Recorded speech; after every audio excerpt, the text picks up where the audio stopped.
Agora, falando sobre a inclusão de novos nomes na lista do OFAC, que é a expansão da aplicação da Lei Magnitsky, eu também tenho algumas considerações. E aí, de novo, né, eu queria muito, cara, daria muito like, daria muita audiência, se eu pudesse ser o cara que, vem aí, se eu pudesse realmente fazer um tic-tac, se eu pudesse falar, vem, vamos fazer, e eu, na verdade, tenho que ajustar as expectativas de vocês.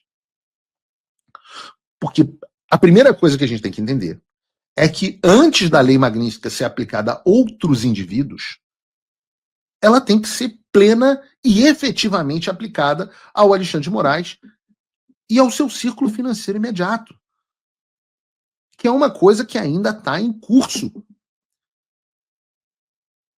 Moraes ainda não sentiu todos os efeitos da Lei Magnitsky e o seu ciclo financeiro imediato não sentiu. Ora, vocês verão. Vou fazer o seguinte. Abre aqui para a câmera 2. Vou começar a jogar aqui para vocês, tá? Pesquisem na internet. A internet pode pesquisar o que é o tal do Instituto Lex de Assuntos Jurídicos. Estou compartilhando com vocês informações de inteligência que eu recebi, que eu fui autorizado a começar a divulgar, e os jornais em breve começarão a pesquisar. Bom Reels aí para você, Bruno. Procurem o que é o Instituto Lex de Assuntos Jurídicos. E sim, eu sei que é muito irônico e um instituto de um cara que é um vilão e que tem a cara do Lex Luthor, inclusive a careca se chame Instituto Lex. Eu sei. Eu tenho vários suplementos aqui na minha estante. Mas vocês procurem. É um instituto que foi fundado pelo Alexandre de Moraes e a Viviane Barsi de Moraes nos anos 2000, e que o Alexandre, quando vira ministro do STF, sai desse instituto.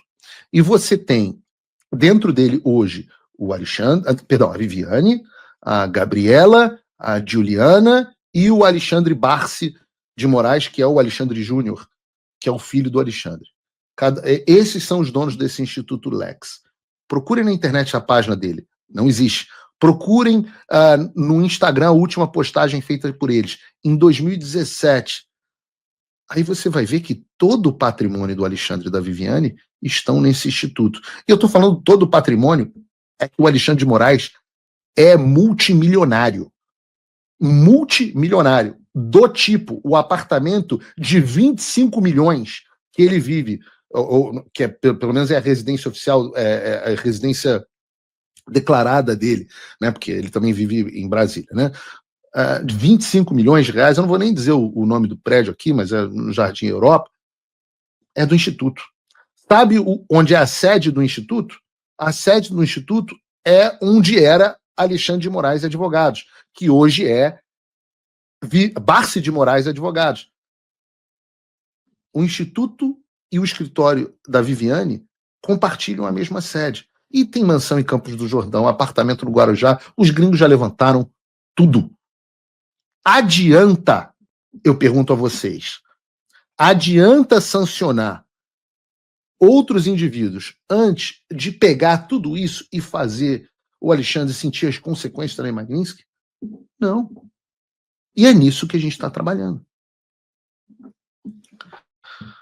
Porque para que essa lei tenha esse efeito dissuasivo, o que é o efeito dissuasivo? É o efeito que faz com que os outros vejam o que aconteceu e não queiram fazer igual.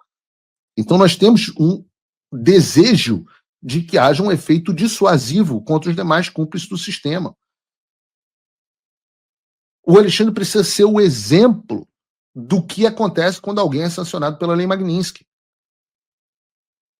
Então, por isso que primeiro a gente tem que focar na plena e efetiva aplicação das sanções. E essa é a minha prioridade, é a prioridade do Eduardo nesse momento. Significa que outros não serão sancionados? Não, pelo contrário. Mas essa expectativa de que, de novo, acho que o Lorival ou outras pessoas estão dizendo nos jornais de que vai haver um voto e aí vai ter uma pessoa sancionada pela Lei Magnitsky. Isso é absolutamente real, porque todo o processo de produção de documentação de sanção de alguém é meticuloso, é demorado. Muita gente que acha que é assim que funciona. Eu não posso chegar no salão oval da Casa Branca. Ei, Trump! Como diz o Trump, como diz o Silas Malafaia. Precisamos sancionar o fulano de tal. Assina aqui essa sanção, beleza? Pô, não é assim que a banda toca. A gente está falando de um governo sério, detalhista, centenas de páginas de documentos produzidos, fontes de vários lugares diferentes, traduções, uma explicação detalhada de cada caso. Isso demora muito tempo e muito trabalho. E não seria possível o governo americano fazer isso sem nosso apoio. E eu não falo, então, eu não falo pelo governo americano, sempre deixo isso claro. Mas pelo que eu conheço desse processo, dá para afirmar duas coisas. Mais alvos da Lei Magnitsky devem vir.